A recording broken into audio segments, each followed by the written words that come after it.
Hello students, welcome to the exam idea classes. We have done our chapter microbes in human welfare. Only the one part is remaining, that is the microbes as biocontrol agent. First of all, we have to discuss about what is the biocontrol agent. The biocontrol agent means that we have to use something biologically to kill the any other microorganism or any other living beings. In a simple way we have to discuss कि अगर कोई भी हमारा plant है और उस plant पर कोई भी हमारा पेस्ट लग जाता है, pest means pesticide, so we have to spray the pesticides और these are the chemical compounds that we have to spray that chemical on our plant, but these chemicals are very poisonous and toxic for the plants as well as for the human beings.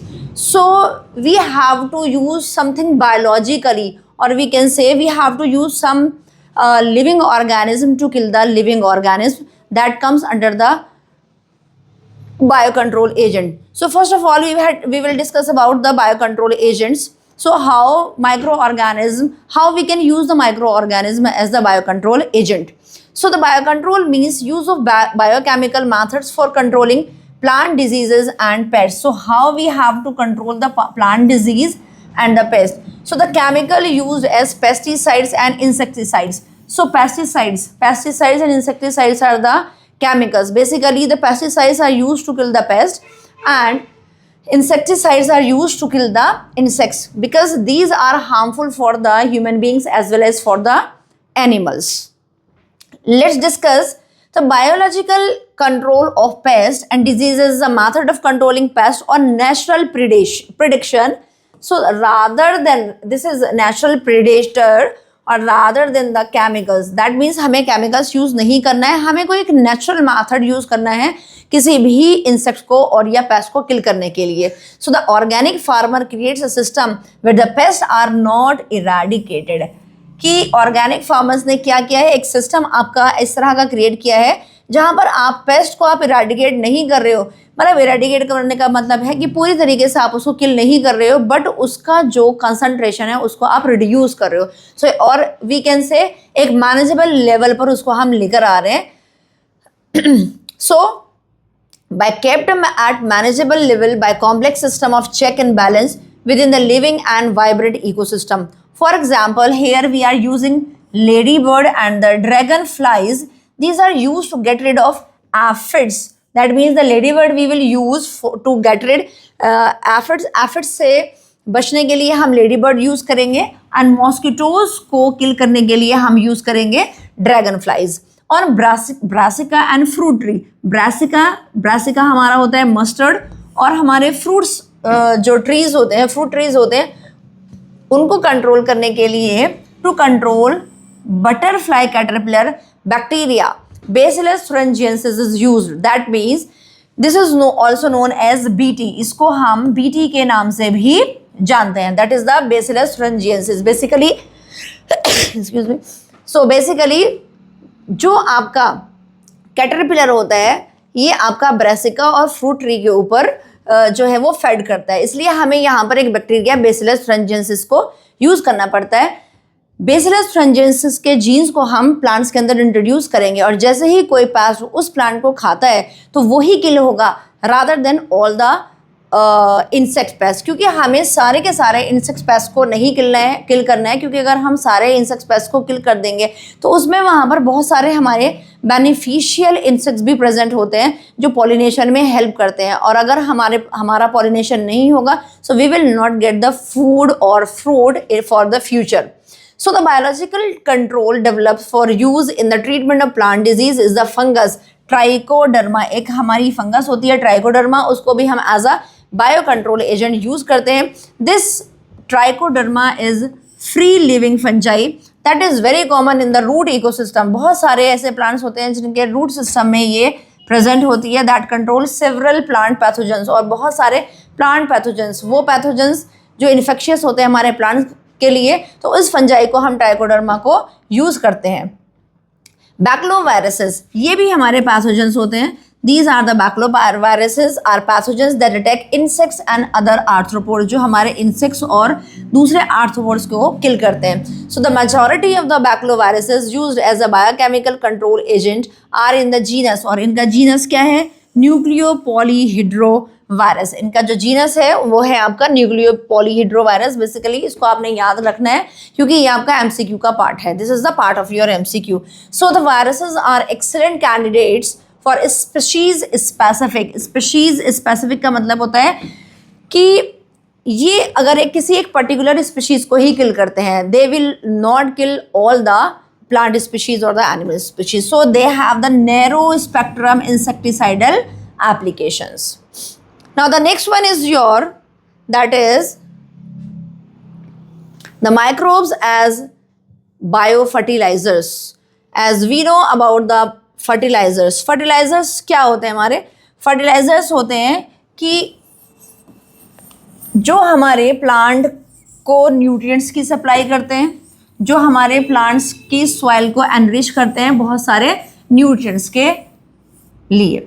So here we will discuss microbes as bio fertilisers कि किस तरह से हम micro organism को as a fertilisers की form में use करें. So the bio fertilisers और आर ऑर्गेनिज्म, जो हमारे बायो फर्टिलाइजर्स हैं वो कौन से ऑर्गेनिजम्स हैं हमारे? वो हमारे ऐसे ऑर्गेनिज्म हैं that enrich the nutrient quality. जो हमारे न्यूट्रिएंट की क्वालिटी कहाँ पर? Into the soil. सॉइल में हमारे न्यूट्रिएंट की क्वालिटीज़ को बढ़ाते हैं. एंड द मेन सोर्स, जो हमारा मेन सोर्स है हमारे माइक्रोब्स का, so that is are fungi, bacteria and cyano bacteria. जो हमारा फंजाई है, बैक्टीरिया है, साइनो बैक्टीरिया है, इनको हम एज ए फर्टिलाइजर अपने सॉइल के लिए यूज़ करते हैं. So let's see the first one is let's see one example. The first example, the root nodules formed by Rhizobium bacteria on the roots of leguminous plants. Like these are the roots of the leguminous plants. Suppose these are the roots. So here in the roots के अंदर आपके like इस तरह से आपको nodules नजर आते हैं.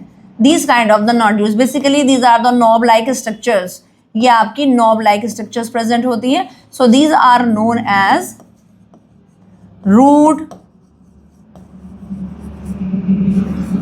नोड्यूल्स. ये आपके रूट नोड्यूल्स हैं जो आपके लेग्यूमिनस प्लांट्स के अंदर प्रेजेंट होती हैं.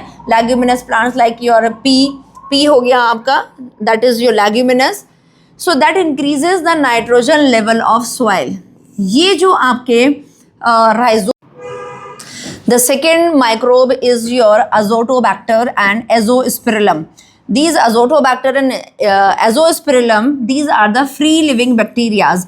ये आपके free living bacterias होते हैं that is present in the soil. जो आपके कहाँ पर present हैं? They are present in the soil and they fix atmospheric nitrogen into organic forms. Most of the microorganism, जो आपके ज़्यादा से ज़्यादा जो microorganism होते हैं वो आपके atmosphere से nitrogen को ही fix करते हैं. The third one is symbiotic association of fungi with angiosperms plant. जो क्या है आपका? This is the symbiotic association. जो फंजाई जो होती हैं, कुछ एंजियोस्पर्म की जो रूट्स प्रेजेंट होती हैं, तो रूट्स में प्रेजेंट होते हैं आपके fungi and they form a association. उस एसोसिएशन को आपने बोला mycorrhiza. And they will also increase the fertility of the soil. ये आपके सॉइल की फर्टिलिटी को इंक्रीज करते हैं. The fourth one is your glomus. The glomus is very important because glomus जो है that is also from the mycorrhiza. और ये क्या करेगा? It will not absorb your or fix the atmospheric nitrogen. It will absorb or fix your phosphorus. ये आपके phosphorus को fix करेगा from the soil and it will passes to the plants. और ये plants को pass कर देगा. These microbes also provide benefits like resistance to root-borne pathogens. और यही माइक्रो ऑर्गेनिज्म क्या करेगा? ये माइक्रो ऑर्गेनिज्म जो आपका रूट बॉर्न पैथोजन है. रूट बॉर्न पैथोजन का मतलब है कि वो पैथोजन जो आपके प्लांट से रूट्स के थ्रू एंट्री कर रहा है, तो ये उसके लिए भी क्या करेगा? एक बचाव पैदा करेगा. Tolerance to salinity and drought. अगर वाटर में वाटर आपका सलाइन है तो उससे भी बचाव पैदा करेगा. एंड ड्रॉट, अगर पानी की कमी हो रही है तो ये वहाँ पर भी आपके प्लांट का बचाव करेगा. The next one is your cyanobacteria. So there are two examples of the cyanobacteria that we are taking, that is your nostoc and Anabaena. These nostoc and Anabaena, these are autotrophic microbes. Autotrophic microbes means they will prepare their own food. ये अपना खाना खुद बनाते हैं, and they are found where they are found, the aquatic and terrestrial environment. ये आपके पानी में भी और आपके टेरेस्ट्रियल इन्वायरमेंट में भी प्रेजेंट होते हैं. And what is the function? They also fix the atmospheric nitrogen. ये आपकी एटमॉस्फेरिक नाइट्रोजन को फिक्स करते हैं. And in the paddy field, here is very important point about the cyanobacteria, that is nostoc and Anabaena. Paddy field में सबसे important जो bio fertiliser है वो आपका क्या है? That is your cyanobacteria. Here another is your blue green algae. This is also known as BGA, blue green algae. This is also add organic matter to the soil and increase its fertility, और fertility को increase कर देता है. So we have concluded that most of the microorganism, जो हमारे ज़्यादा से ज़्यादा जितने भी microorganism होते हैं, like our rhizobium, the second is our azotobacter, azospirillum, mycorrhiza, glomus, cyanobacteria, and our blue-green algae, they all added the atmospheric nitrogen into the soil and increases the fertility of the soil. But here is example that we have taken, that is the glomus. ये glomus क्या करता है? ये form करेगा mycorrhiza, और क्या करेगा ये? It will absorb the phosphorus from the soil and passes it to the plant, और ये प्लांट को पास कर देगा. So this is all about our chapter. So today we have finished, because this is our last topic and we have finished this chapter, the revision of this chapter, microbes in human welfare. Thank you.